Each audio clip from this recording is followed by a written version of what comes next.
जय हिंद बच्चों। And good morning to all of you. कैसे हैं आप सब? जल्दी बताइए। कैसे हैं आप सब? जल्दी बताइए।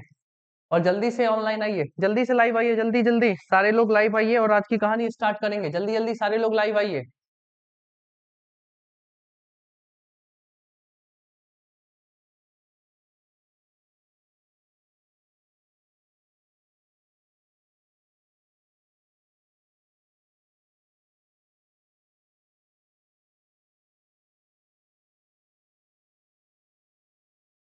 Morning, good morning.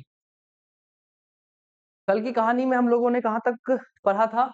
हम लोग पर्सनल प्रोनाउन के बारे में पढ़ रहे थे, ठीक है। उसमें हम लोगों ने कुछ नई चीजें सीखी थी कि किस तरीके से सब्जेक्ट के साथ वर्ब का एग्रीमेंट होता है, ठीक है। आज उसी कहानी को हम लोग आगे लेकर चलेंगे और आपके सामने मैं कुछ सवाल लिखने के लिए जा रहा हूँ।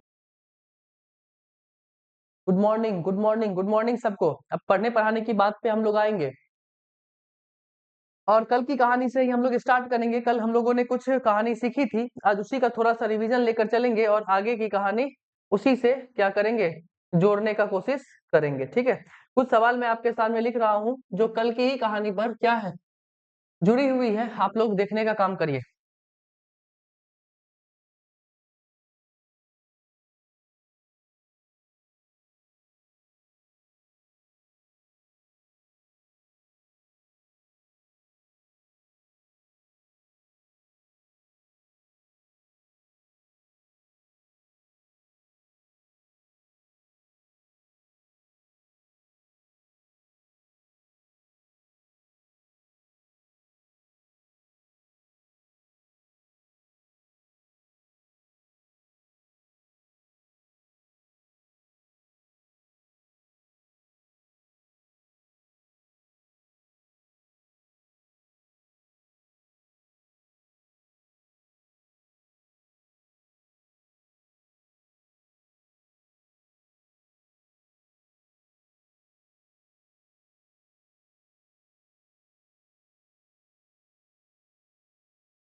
देखिए, कल के ही हिसाब का सवाल है। कल जो हम लोगों ने पर्सनल प्रोनाउन में कुछ कहानी पढ़ी थी सब्जेक्ट वर्ब एग्रीमेंट के बारे में, उसी के हिसाब पर हमारी कहानियां आज चलेंगी और आप लोग बनाने का काम करिएगा।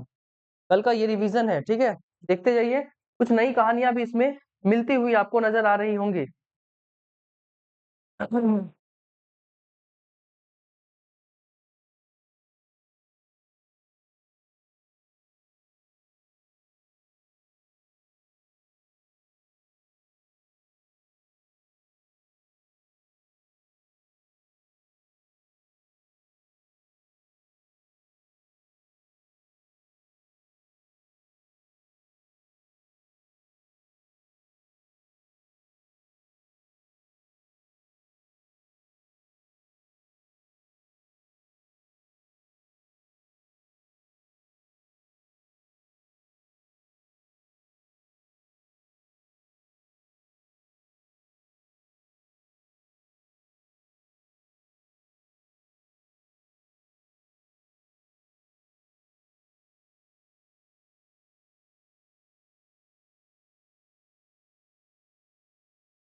बहुत खूबसूरत, बहुत खूबसूरत। अब हम लोग कल के थोड़े रिवीजन पर आएंगे।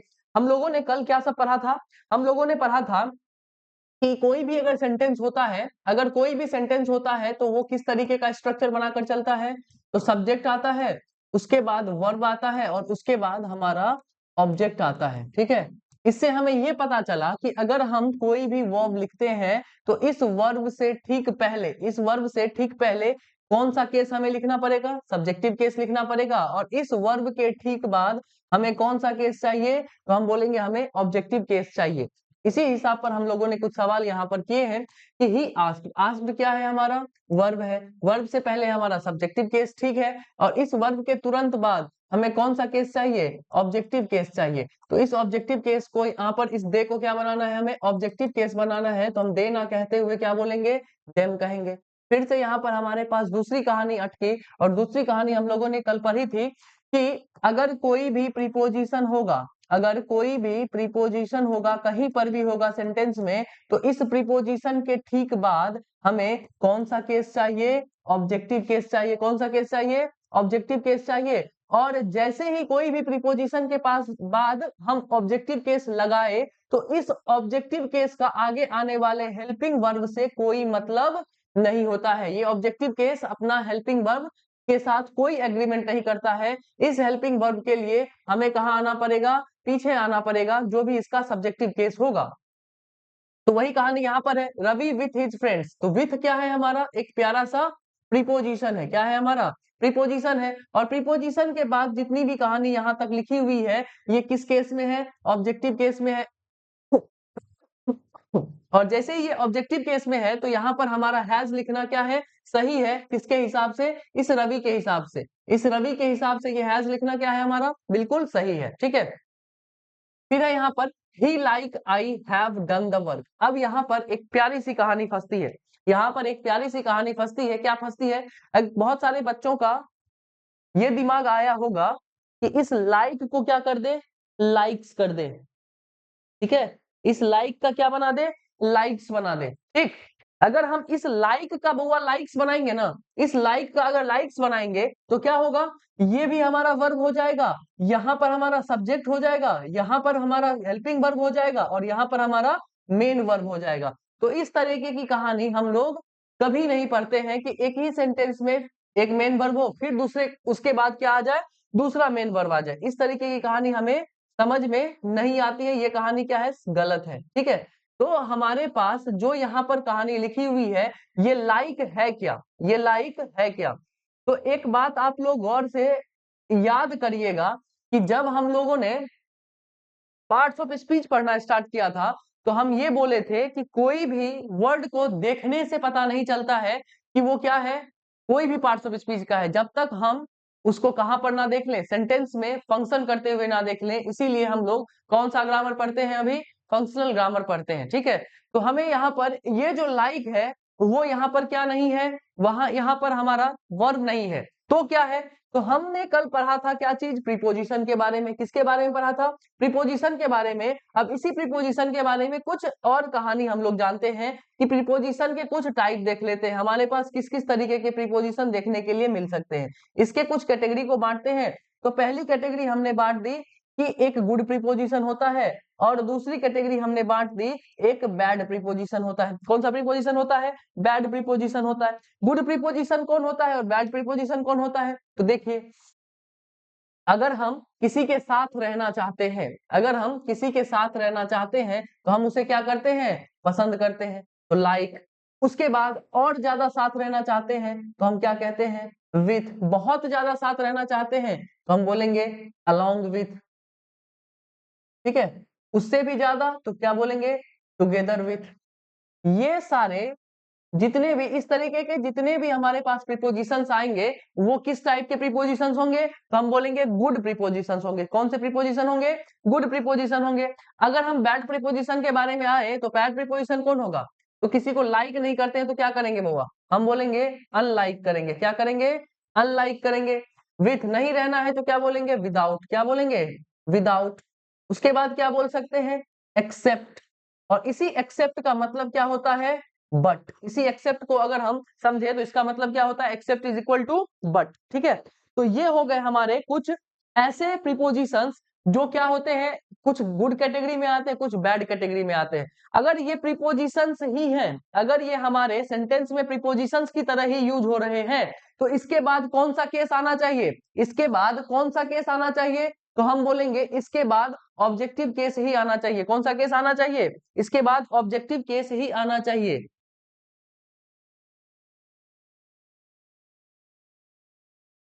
क्लास का नोटिफिकेशन नहीं आता है, ठीक है, मैं आज बात करके बताता हूँ क्यों नहीं आता है। ठीक है,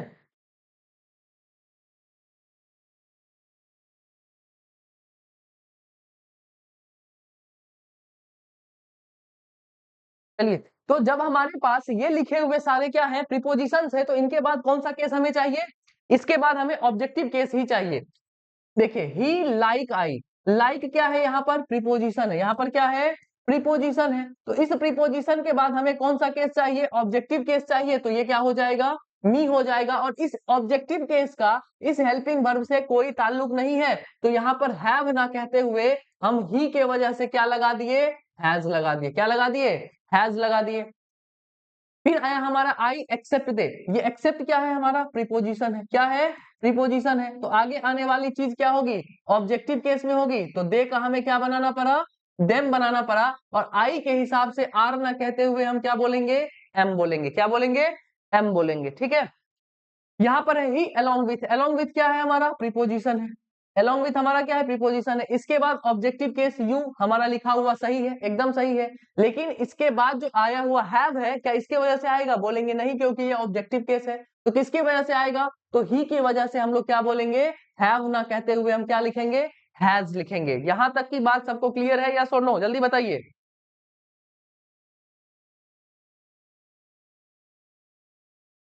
क्या यहां तक की बात सबको पल्ले पर गई है, जल्दी बताइए।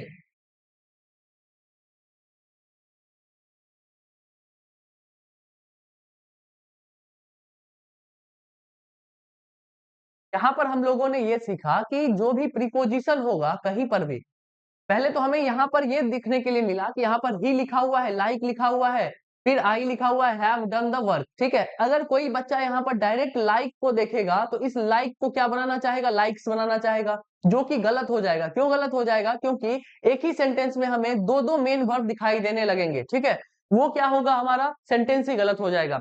तो इसीलिए हमने नाउन में ही ये चीज पढ़ लिया था कि कोई भी अगर वर्ड है ना, उससे देखने से पता नहीं चलता है कि वो कौन से पार्ट्स ऑफ स्पीच से है, जब तक कि हम उसका फंक्शन ना समझ ले। तो यहाँ पर वो एज अ वर्ब यूज नहीं हो रहा है, एज अ प्रीपोजिशन यूज हो रहा है। जब ये प्रीपोजिशन की तरीके से यूज हो रहा था, तो हमने कुछ प्रीपोजिशन की कैटेगरी बना लिए कि किस तरीके का प्रीपोजिशन हमें देखने के लिए मिल सकता है। एक गुड प्रीपोजिशन हमें देखने के लिए मिल सकता है, और एक बैड कैटेगरी का प्रीपोजिशन हमें देखने के लिए मिल सकता है। गुड कैटेगरी में क्या सब देखने के लिए मिलेगा, तो like, with, along with, together with.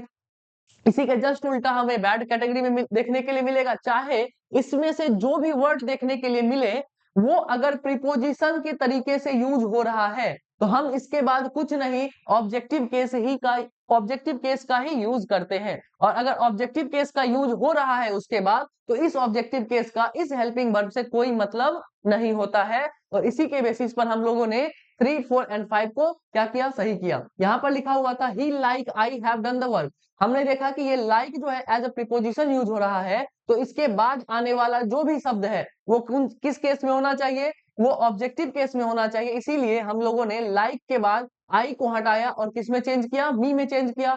अब जैसे ही ये मी बना, तो आगे आने वाला हेल्पिंग वर्ब इसके हिसाब से तो काम नहीं करेगा। किसके हिसाब से एग्रीमेंट लेगा, अपने सब्जेक्ट के हिसाब से। तो सब्जेक्ट कौन था, ही था। तो हमने ही के हिसाब से हैव ना रहते हुए क्या बता दिया, हैज बता दिया। ठीक है,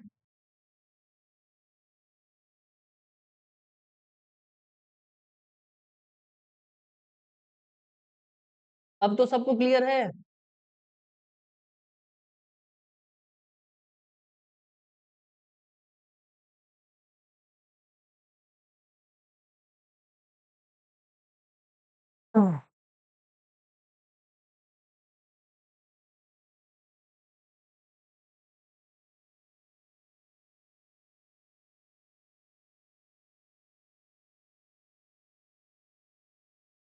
क्लियर सबको, जल्दी बताइए।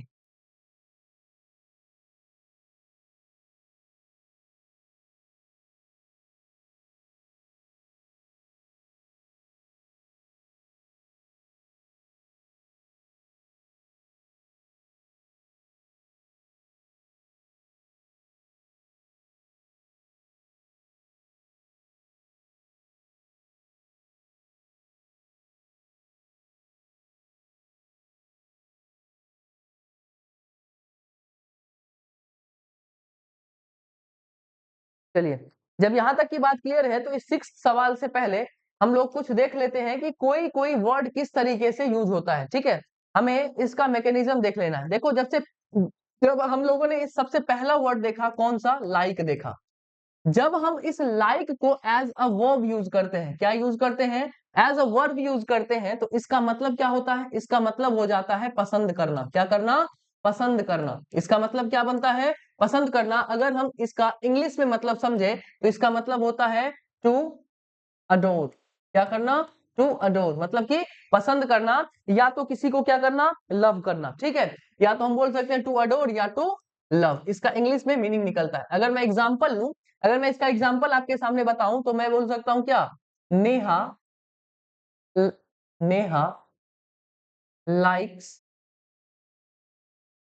Black colour. नेहा को कौन सा कलर पसंद है? तो हम बोलेंगे Neha likes black colour. Neha को कौन सा कलर पसंद है? तो हम बोलेंगे नेहा को ब्लैक कलर पसंद है।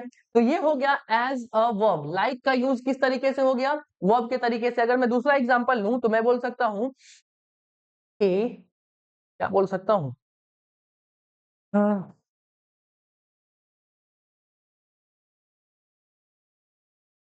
दूसरा एग्जांपल ले लो, कुछ भी ले लो। I like cricket. ठीक है, मुझे क्या चीज पसंद है? मुझे क्रिकेट पसंद है। तो जब भी हम लाइक का एज अ वर्ब यूज करते हैं, लाइक को एज अ वर्ब यूज करते हैं, तो इसका मतलब क्या बनता है? पसंद करना। क्या बनता है? पसंद करना। अगर हम इसका इंग्लिश मीनिंग समझे तो टू अडोर या टू लव। ठीक है, ये रहे आपके एग्जांपल्स। लेकिन जब हम इसी लाइक को एज अ प्रीपोजिशन यूज करते हैं, किस तरीके से यूज करते हैं बुआ? तो हम बोलेंगे एज अ प्रीपोजिशन यूज करते हैं, तो इसका मीनिंग चेंज हो जाता है। इसका मीनिंग क्या हो जाता है?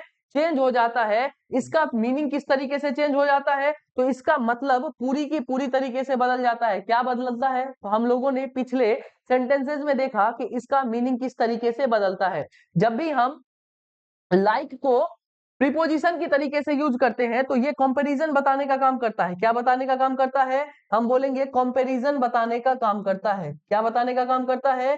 कंपैरिजन बताने का काम करता है। ये दोनों के बीच में जब भी हमारे सामने लाइक प्रीपोजिशन के तरीके से यूज होगा तो ये क्या बताने का काम करेगा? तो हम बोलेंगे कंपैरिजन बताने का काम करेगा। क्या बताने का काम करेगा? कंपैरिजन बताने का काम करेगा। और कंपैरिजन जैसे ही बताएगा तो इसका मतलब बदलेगा, और क्या होगा? या तो हम बोलेंगे की तरह या फिर के जैसा। ठीक है, इस तरीके का मतलब ये लेकर आएगा। इस तरीके का मतलब जैसे ही लेकर आएगा तो इसके एग्जाम्पल की ओर अगर हम चलें तो इसका एग्जाम्पल अगर हम ले तो क्या लिख सकते हैं कि he like I am going to market. अब यहां पर आप बताइए कि मार्केट जाने का काम कौन कर रहा है? ही कर रहा है या फिर आई कर रहा है? ही कर रहा है या फिर आई कर रहा है? मार्केट जाने का काम कौन कर रहा है?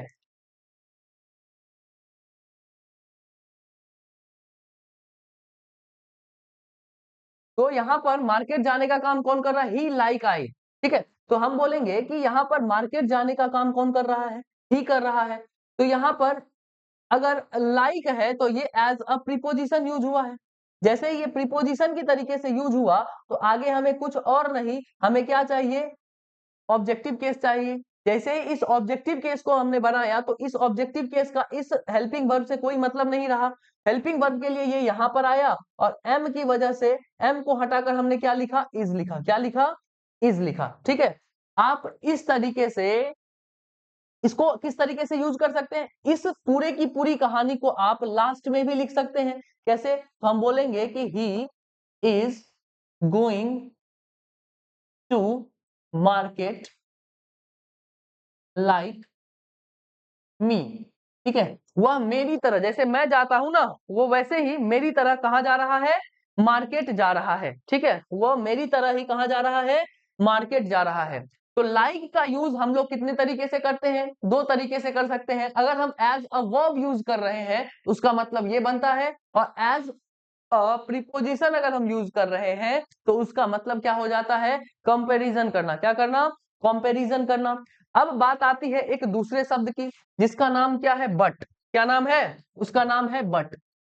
दूसरा हमारे सामने वर्ड आता है, इसका नाम क्या है? बट। इसका नाम क्या है? बट। बट जो होता है, बट दो तरीके से यहां पर भी यूज होता है। पहला, अगर हम इसे कंजंक्शन की तरह यूज करें, किस तरीके से यूज करें? कंजंक्शन की तरह यूज करें, तो इसका मतलब क्या होता है? तो इसका मतलब होता है यह कॉन्ट्राडिक्शन दिखा रहा है। क्या दिखा रहा है? कॉन्ट्राडिक्शन, मतलब कि यह विरोधाभास बता रहा है, कॉन्ट्राडिक्शन बता रहा है, यह विरोध बता रहा है। जैसे कि मैं बोलूं कि मैं पढ़ा रहा हूं लेकिन कुछ बच्चे कमेंट कर रहे हैं। ठीक है, मैं पढ़ा रहा हूं लेकिन कुछ बच्चे कमेंट कर रहे हैं। यहाँ पर क्या है? दोनों बातों में विरोध जता रहा है। अगर मैं पढ़ा रहा हूं तो आपका काम क्या है? पढ़ना। ठीक है, ना कि बेफालतू के कुछ उससे कुछ कमेंट कुछ ना कुछ बच्चे करते रहते हैं, तो वो सब चीज नहीं करना चाहिए। ये क्या होता है?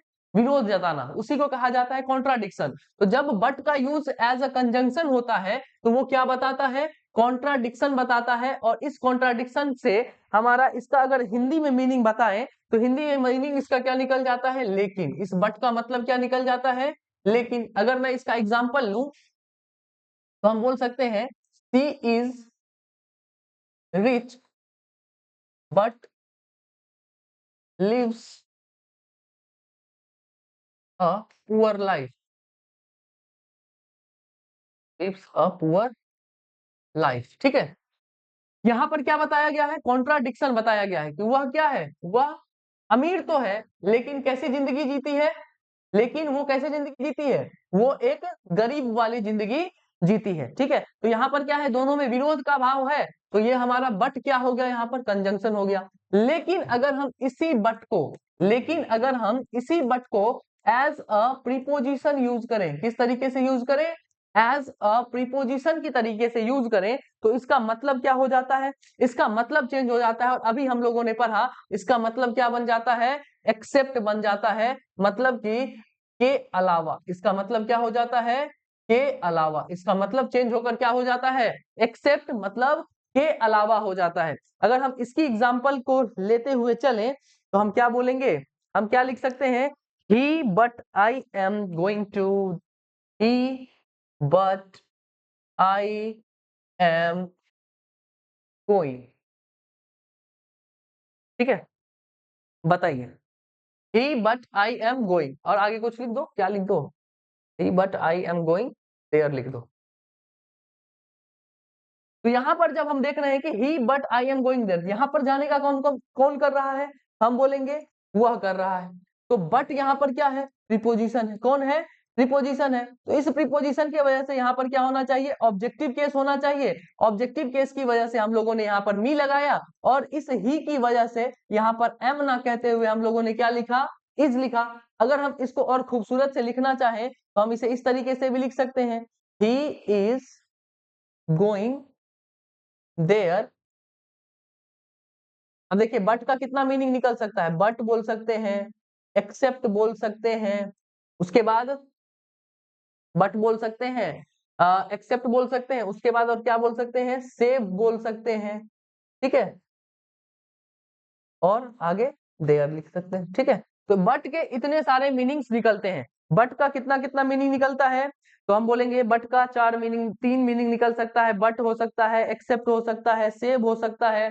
ठीक है, तो ये हो गए हमारे क्या चीज? बट के function. But as a conjunction use होगा तो उसका मतलब ये होगा, but as a preposition use होगा तो उसका मतलब ये होगा। किसी को कोई दिक्कत?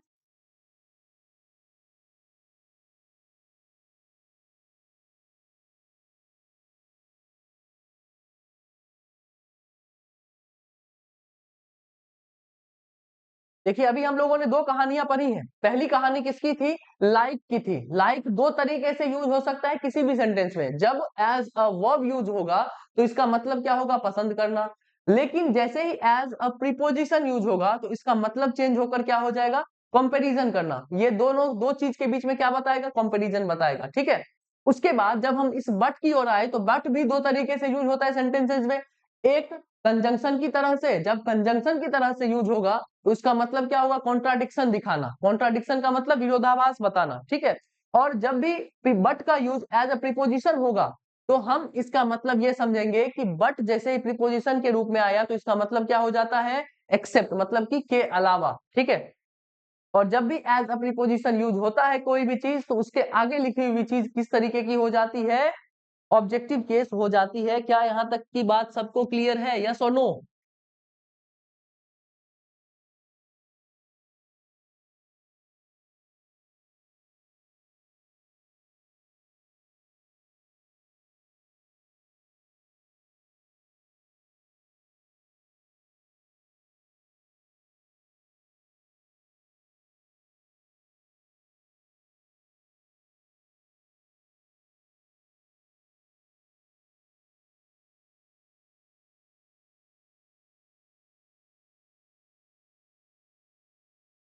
चलिए, जब यहाँ की बात क्लियर है, तो इस क्वेश्चन पे हम लोग आते हैं 6 नंबर क्वेश्चन पे। क्या था? Neha but I am allowed to गो।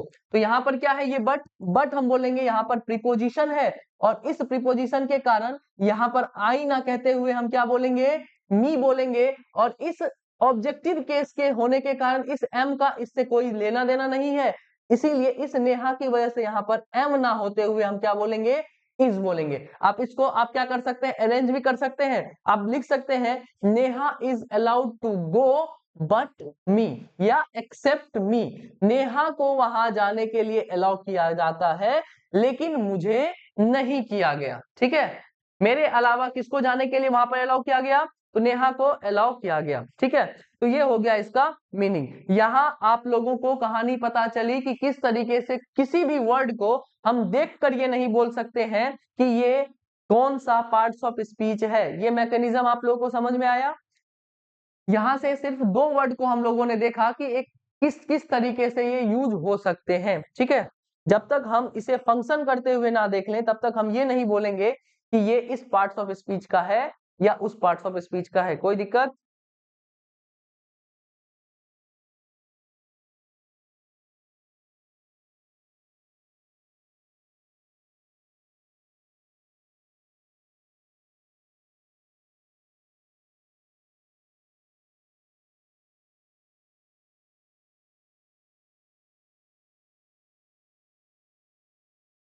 चलिए, ये कहानी आप लोगों को समझ में आ गई, तो हम लोग अब आगे की कहानी तय करते हैं। ठीक है, शुरू करते हैं आगे की कहानी। और आप लोगों के सामने मैं कुछ सवाल लिख रहा हूं, इस पे भी आप लोग क्या दीजिए? थोड़ा सा ध्यान दीजिए।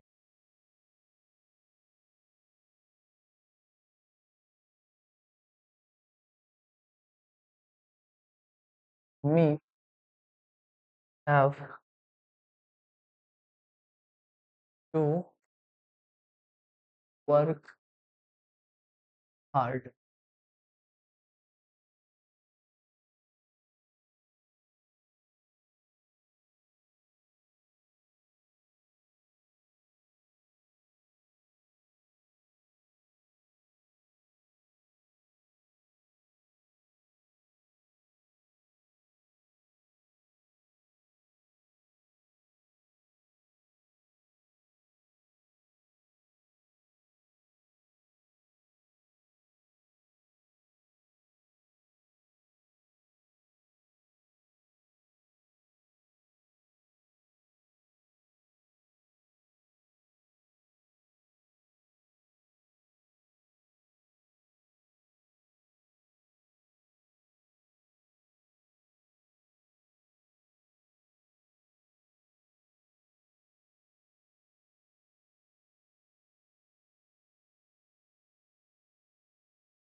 as them were given the is।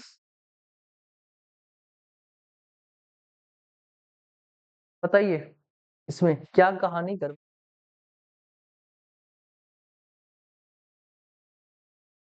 बहुत सुंदर आरती कुमारी, बहुत बढ़िया।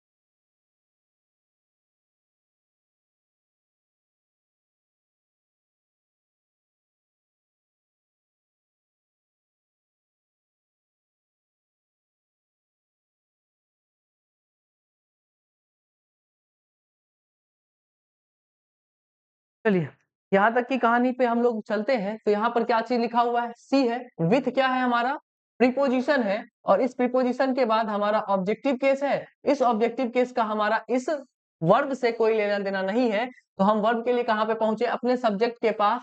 तो हैव ना कहते हुए हमें क्या कहना पड़ा, हैज कहना पड़ा। उसके बाद अब देखिए दूसरे सेंटेंस में हमें एक खूबसूरत सी कहानी नजर आ रही है। अब इस कहानी को हमें देखना है कि ये कहानी क्या चीज है। हम लोगों ने अभी तक क्या देखा, कि हम लोगों ने देखा कि कहीं पर भी हमें प्रीपोजिशन दिखाई दे, क्या दिखाई दे, प्रीपोजिशन दिखाई दे, तो इसके बाद हमें कौन सा केस चाहिए, ऑब्जेक्टिव केस चाहिए। क्या चीज चाहिए, ऑब्जेक्टिव केस चाहिए। लेकिन यहाँ पर हमारे पास कुछ चीज दिखाई दे रही है जो किसके साथ लिखी हुई है, प्रीपोजिशन के साथ लिखी हुई है। ठीक है, कुछ चीज ऐसी है जो यहाँ पर प्रीपोजिशन के साथ लिखी हुई है। तो इसे क्या कहते हैं, तो इसे बच्चे हम लोग कहते हैं प्रीपोजिशनल फ्रेज। क्या कहते हैं, प्रीपोजिशनल फ्रेज। अब हमें देखना है कि ये प्रीपोजिशनल फ्रेज होता क्या है। ये है हमारा प्रीपोजिशनल फ्रेज। ठीक है, प्रीपोजिशनल फ्रेज। फ्रेज किसे कहते हैं बताइए, फ्रेज किसे कहते हैं, फ्रेज किसे कहा जाता है, जल्दी बताइए।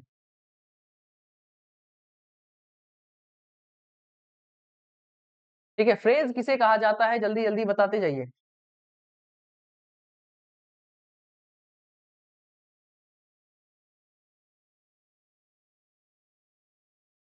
तो हम बोलेंगे फ्रेज उसे कहेंगे, group of words. Group of words को क्या कहा जाता है, फ्रेज कहा जाता है। क्या इतना ही बोला गया है, इतना ही बताया गया है कि ग्रुप ऑफ वर्ड्स को फ्रेज कहते हैं। क्या वो कंप्लीट मीनिंग देगा, तो फ्रेज पूरा कंप्लीट मीनिंग नहीं देता है। ठीक है, जो कंप्लीट मीनिंग ना दे लेकिन ग्रुप ऑफ वर्ड्स में हो, उसे क्या कहते हैं हम लोग, प्रीपोजिशनल फ्रेज। क्या कहते हैं, prepositional phrase. Group of words without complete meaning. अगर आप लोगों को लिखना है फ्रेज का मतलब, तो आप लोग लिख लीजिए group of words without complete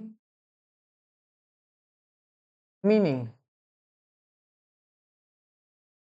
ठीक है, group of words without complete meaning को क्या कहा जाता है, फ्रेज कहा जाता है। अगर हमारे सामने प्रीपोजिशनल फ्रेज बना हुआ नजर आए, दिखता हुआ नजर आए, तो वो कैसे बनता है, प्रीपोजिशनल फ्रेज हमारा बनता है, वर्ब का तीसरा फॉर्म हमारे सामने लिखा हुआ होगा और इसके जस्ट बाद हमें क्या देखने के लिए मिलेगा, प्रीपोजिशन देखने के लिए मिलेगा। तो हम समझ जाएंगे कि ये कौन सा फ्रेज है, ये प्रीपोजिशनल फ्रेज है। क्या है, ये प्रीपोजिशनल फ्रेज है। प्रीपोजिशनल फ्रेज कैसे बनता है, तो हम बोलेंगे वर्ब का तीसरा फॉर्म लगा हुआ मिलेगा और इसके बाद हमें प्रीपोजिशन लिखा हुआ मिलेगा। अगर इसके बाद प्रीपोजिशन है तो दिक्कत की कोई बात ही नहीं है। आगे जो भी चीज होगा वो ऑब्जेक्टिव केस में होगा। किस केस में होगा, ऑब्जेक्टिव केस में होगा। तो हमें किस किस तरीके से दिखाई दे सकते हैं, तो हमें दिखाई दे सकता है फॉलोड बाय, हमें दिखाई दे सकता है, क्या सब चीज है हमारे पास, फॉलोड बाय, अगर हम बोल सकते हैं तो पास्ड बाय। ठीक है, के बाद अगर और चीज हम लिख सकते हैं तो हम बोल सकते हैं लेड बाय।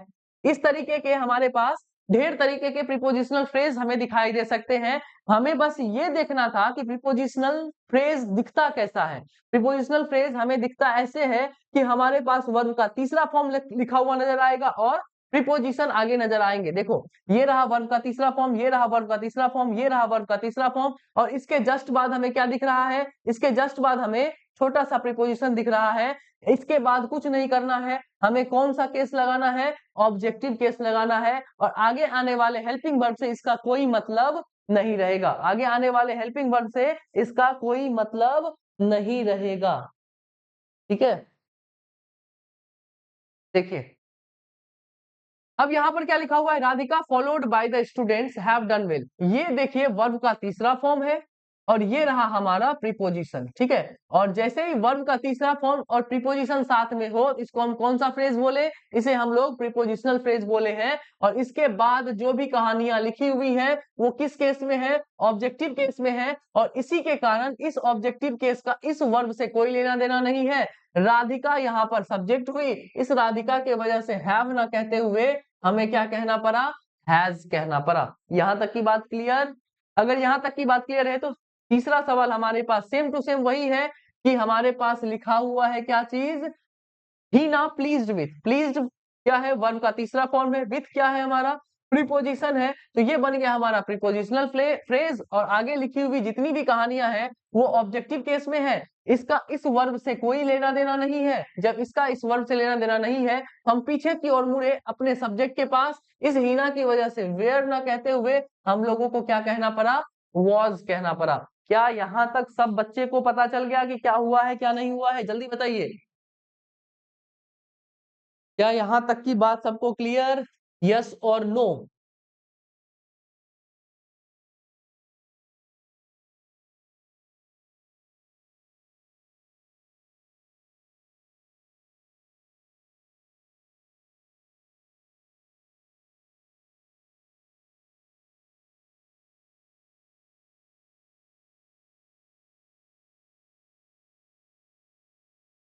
चलिए, अगर यहां तक की बात क्लियर है तो 4 और 5 के लिए मैं आपके सामने कुछ एक सेंटेंस लिखता हूं, उसमें आप बताइएगा कि क्या हो रहा है। ठीक है?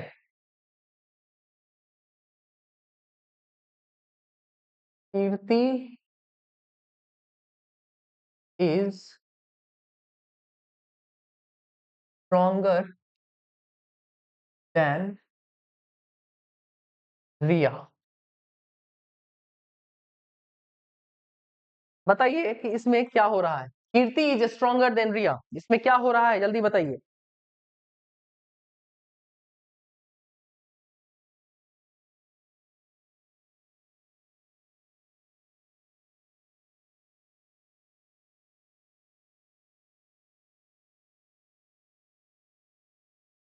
आपका कमेंट आ रहा है, कमेंट पर ध्यान नहीं दीजिए रिया चौधरी।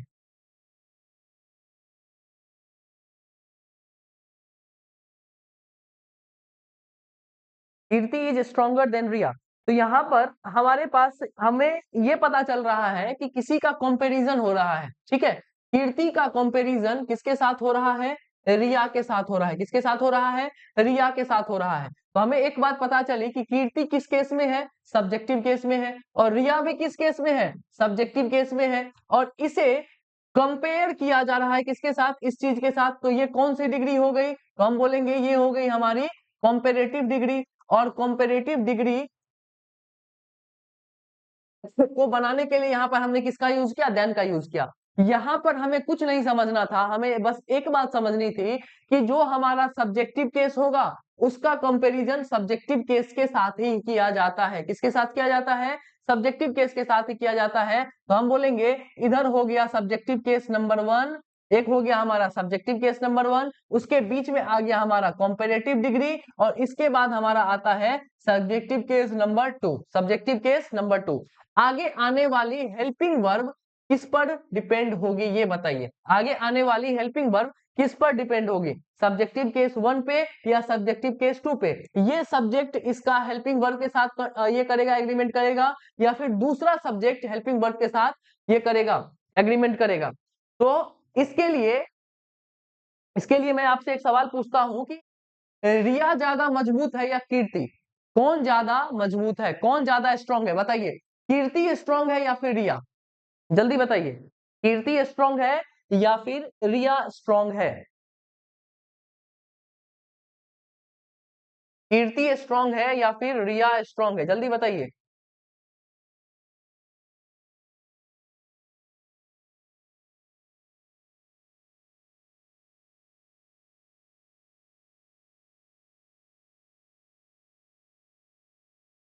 कीर्ति, ठीक है। जब कीर्ति स्ट्रांग है, जब कीर्ति स्ट्रांग है, तो इसीलिए हम इस कॉम्पेरेटिव डिग्री के लिए जो भी हमारे पास क्या होगा, हेल्पिंग वर्ब आएगा, तो वो किसके हिसाब से आएगा? सब्जेक्टिव केस नंबर 1 के हिसाब से। किसके हिसाब से आएगा? तो हम जब भी हेल्पिंग वर्ब यूज करेंगे, जब भी हम हेल्पिंग वर्ब का एग्रीमेंट देंगे, वो किसके हिसाब से देंगे? सब्जेक्टिव केस नंबर 1 के हिसाब से देंगे। ये हमारा काम का नहीं रहेगा किसी भी, किस केस में? हेल्पिंग वर्ब को एग्रीमेंट देने के केस में। अब सेम कहानी हमारे पास यहां पर है, जिसको हमें देखना है कि I more than him are interested. देखो, ये आई है, किस केस में है? सब्जेक्टिव केस में है। ये किस केस में है? सब्जेक्टिव केस में है। जब ये सब्जेक्टिव केस में है और बीच में हमारा लिखा हुआ कंपैरेटिव डिग्री है, और इस कंपैरेटिव डिग्री के कारण ये जो हमारा सब्जेक्टिव केस है, इसका जो कंपैरिजन होना चाहिए वो सब्जेक्टिव केस के साथ ही होना चाहिए। तो हिम ना कहते हुए हमने क्या किया? ही किया। और ये जो हमारा हेल्पिंग वर्ब है, वो कहां से एग्रीमेंट मांगेगा? सब्जेक्टिव केस नंबर 1 से। तो आई ना कहते हुए हम, आई के हिसाब से हम आर ना कहते हुए क्या बोलेंगे? एम बोलेंगे। क्या बोलेंगे? एम बोलेंगे। सेम चीज हमारे पास यहां पर है, सी एज वेल एज देम। तो यहां पर हमारे पास क्या है? सी क्या है हमारे पास? सब्जेक्टिव केस है। ये हमारे पास कॉम्पिटिटिव डिग्री है। ये हो गया हमारा फिर से दूसरा सब्जेक्टिव केस यहाँ पर आना चाहिए था, क्योंकि सब्जेक्टिव केस का कंपैरिजन किसके साथ होता है? सब्जेक्टिव केस के साथ होता है। तो देम के जगह पर हमें क्या लिखना पड़ा? दे लिखना पड़ा। और इस वेयर के जगह पर हमें इस सी के हिसाब से क्या लिखना पड़ेगा? वॉज लिखना पड़ेगा। यहां तक की बात सबको क्लियर है? यस और नो, जल्दी बताइए। क्या यहां तक की बात आप लोगों को क्लियर है?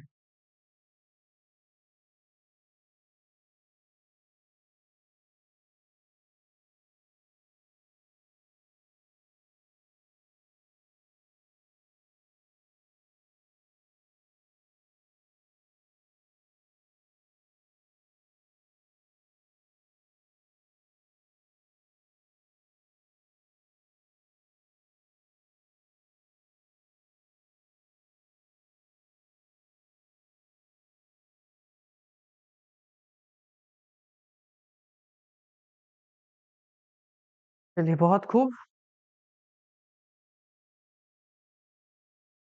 ये कॉम्पिटिटिव डिग्री किस किस तरीके से आ सकते हैं वो तो नहीं लिखा हम लोगों ने। ये कॉम्पिटिटिव डिग्री हमें क्या क्या चीज तरीके से आ सकते हैं? देखो, मोर देन हो सकता है। ठीक है, अभी जो जो लिखे हैं ना वही चीज लिख देते हैं। कॉम्पिटिटिव डिग्री हमारा किस तरीके से आ सकता है? मोर देन आ सकता है। उसके बाद और क्या चीज हम इधर देखे थे? और हम लोगों ने देखा था as well as.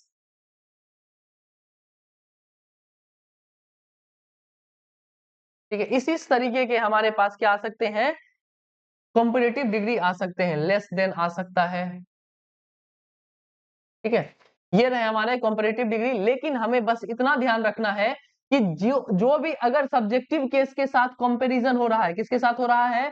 Subjective case के साथ कंपैरिजन हो रहा है, तो आगे भी हमें जिसके साथ कंपैरिजन होना है वो भी सब्जेक्टिव केस में ही होना चाहिए, किसी दूसरे केस में नहीं होना चाहिए। ठीक है, इज दैट क्लियर?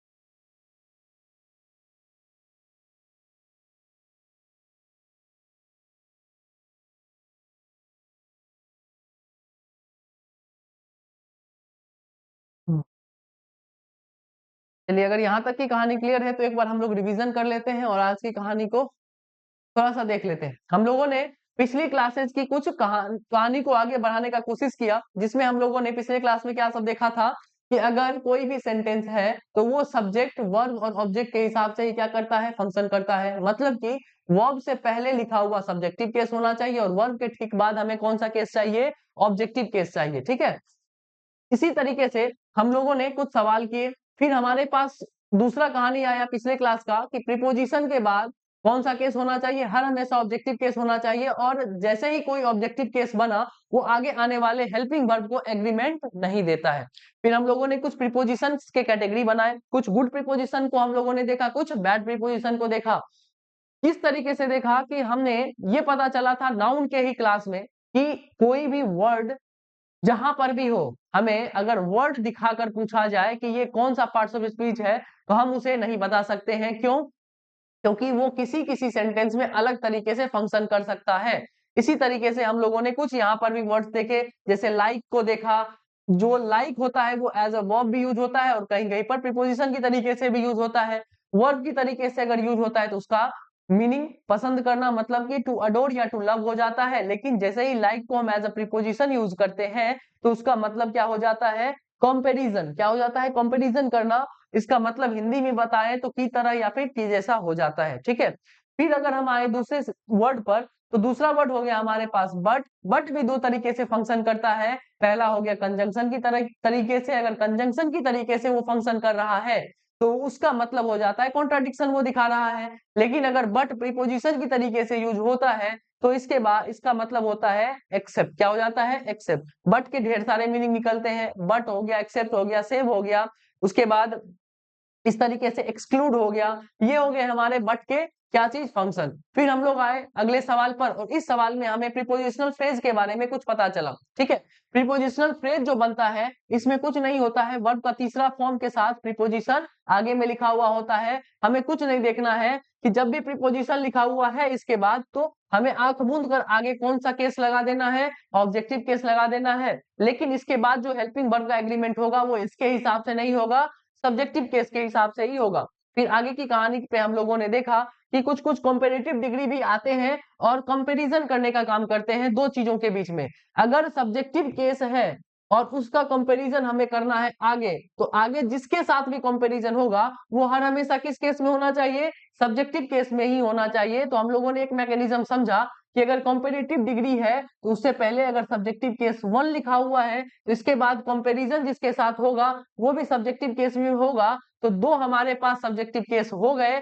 लेकिन आगे है आने वाला हेल्पिंग वर्ब किस पर एग्रीमेंट देगा, आगे आने वाला हेल्पिंग वर्ब सब्जेक्टिव केस 1 के हिसाब से क्या देगा, हेल्पिंग वर्ब चुनेगा। कोई दिक्कत, कोई परेशानी, यहाँ तक की बात क्लियर सबको? जल्दी बताइए।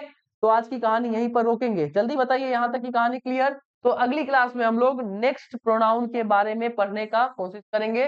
पॉजेसिव प्रोनाउन के बारे में हम लोग नेक्स्ट क्लास में पढ़ेंगे। क्या यहाँ तक सबको सारी बातें समझ में आ गई? जल्दी बताइए, यस और नो।